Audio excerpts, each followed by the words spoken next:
Hey everybody, we're back for another week of 5 for the Drive. This week we're talking 80s albums. Let's go. We're back for another episode of 5 for the Drive. My name's Jeremiah Isley, and this is the show where being subjective is the objective. Last week we came back with Music March. We're doing not musicals. We're doing music categories. Last week was 90s grunge. This week it's 80s albums, and I'm so excited about it because you're going to find out just how weird I am. So that's really what it gets down to. No, it's going to be, I'm kind of all over the place with this one. Normally we do a little feedback loop here. I do have one bit of feedback that I got over the last week, and that was from Not Elite Nick. His opinion is that Pinkerton is better than the Blue album, both Weezer albums. Pinkerton was their second album, and then, Blue album, obviously my number one album of the 90s. And my opinion is that when I was talking about Nirvana sort of creating this wave of people wanting to do the raw grunge kind of sound, Pinkerton kind of fell into that trap. I think the production is way loose and way roomy, and they tried to be just too raw with it. And I think for me, that was one of the downfalls of that album. I think there's great songs on it. I think they play them great. They're really well written, but I think we lost the plot a little bit with that. I'm out of order here. I should have told you guys that you should like and follow and subscribe. I was so excited to talk more about Weezer that I forgot that part. Anyway, we're doing it live, folks. We're doing it live. So if you're out there on socials, you can follow me at Jeremiah Isley.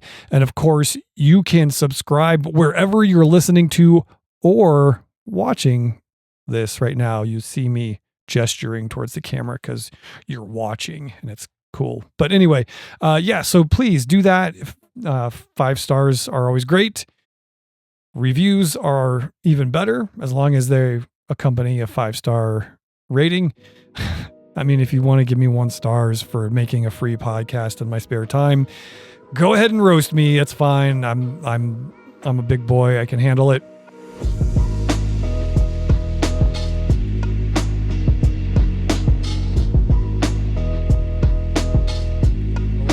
But anyway, let's get on to this week's list. Like I said, we are talking 1980s, and you're going to find out, like I said, just how weird I am. What I did for this list was sort of a mix of what I consider to be just stuff that I either really respect as musicians, as artists, as songwriting, as production, that kind of thing, or stuff that I just played the crap out of. And in the 80s, we had cassettes and we wore them out quite a lot. So that is what makes up this list. Like I said, we're going to be doing some other music topics coming up this month. We're going to do artists, solo artists and bands. And then we'll move into April when we've got some fun categories coming up then. So stay tuned for those. I'm still looking for that 4th category for April. I got a couple ideas I'm kicking around. I'm not ready to reveal yet. But if you have ideas for a 4th springtime category, go for it. So let's do it. I am already behind. I think, again, I need to be on to number 5 and 4, but here we go. Number 5 is Lincoln from They Might Be Giants. Is it an amazing album? No. Is it? But did it continue to lay the groundwork for one of my favorite all-time bands and the work that they have done for literally nearly 5 decades now? Absolutely, yes. They Might Be Giants are some of my favorite. It's one of my favorite bands. Back then, it was just the two of them. They were in an apartment in New York making weird songs with drum machines and synthesizers and accordions. And I think they're so much fun. They take their music seriously, but they don't. And at the same time. So I really love They Might Be Giants and what they do. And so for that reason, I put Lincoln on this list at number 5. I'm way behind. Number 3 or number 4 is Michael Jackson's Thriller. Now, did I listen to this album a lot growing up in that time period? No, I didn't. But did I feel the reverberations when that album dropped? Yes, like absolutely. That album cemented Michael Jackson as a legend. Really, he broke away from Jackson 5 and like became an icon. It is a masterful album, well produced, great songs, just world shaking, pop culture shaking album. Michael Jackson's Thriller. Number 3, I'm so messed up. I'm so sorry, guys. Number 3 is Dare to Be Stupid by Weird Al. Weird Al is in like full Weird Al mode by this album. Amazing songs on this album. It might have actually made it a little higher on my list, but you'll see why I didn't in a little bit. But Yoda is on this album. One More Minute.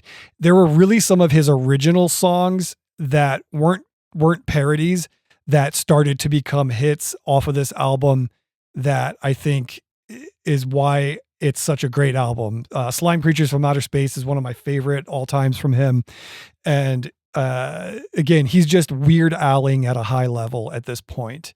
Number 2, guys, To Hell with the Devil, Stryper. We finally have good Christian music. This is like their 3rd album, and they hit the pocket with this one. Amazing guitar work, incredible 80s rock production. Robert Sweet is like one of my favorite all-time drummers. He's amazing. To Hell with the Devil. We finally got good Christian music into the 80s. It took forever. And then of course everybody hated it. They thought they were Satan worshipers. Number 1. All right, here's number 1. It's another Weird Al album. I know I didn't exclude him from this, so you got to deal with it. UHF soundtrack, Beverly Hillbillies. The Biggest Ball of Twine in Minnesota is like my childhood theme song. I don't know why. I've never been to Minnesota, but it's such a great album. So many good songs. And it's an example of what I say about Weird Al and his band. They're not just silly, goofy guys. They are silly and goofy and funny and incredibly talented, though. His band, they're like him and his band are all just stone cold killer players.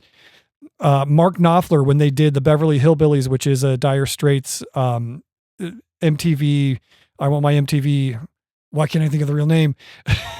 Song, Money for Nothing. There it is. Mark Knopfler said, "You can do it, but I have to do the guitar part on it." And then he showed up to the studio and Jim Kimo West played it and he's like, "Never mind, I didn't need to be here." So that is how amazing they are as musicians, as talented people. And UHF is the best album of the 80s era, in my opinion. Honorable mentions, let's get through them really quick. Soldiers Under Command almost made my list, Stryper's first album, because it really paved the way for them and for so many other Christian artists to do more than just really bad contemporary pop music. What else did I have? Oh, License to Ill and Paul's Boutique by the Beastie Boys, Def Leppard's Hysteria, Slippery When Wet, Bon Jovi. There's so many great albums in the 80s that I just couldn't get them all in. So there it is. That's my top 5 for the 1980s. And I'm already out of time, guys. Oh boy. So there it is. Thanks again for tuning in. I'm Jeremiah Isley. You've been listening to the top 5 80s albums, in my opinion. of the 1980s. And like I said, it's totally just my opinion. Once again, like, subscribe, follow, turn on those alerts wherever you're listening or watching. If it's on Spotify or Apple Podcast or YouTube, all of that helps. If you like what you're hearing, tell a friend. If you hate what you're hearing, tell an enemy. Just tell somebody about the show so that more people can hear it, because that's what I'm here for. I'm just here to have a good time and let people hear my opinions. And don't we all just want to be heard in life? Isn't that what it's really all about? Anyway, thanks again so much for tuning in. I'm Jeremiah Isley, and I'll see you next time.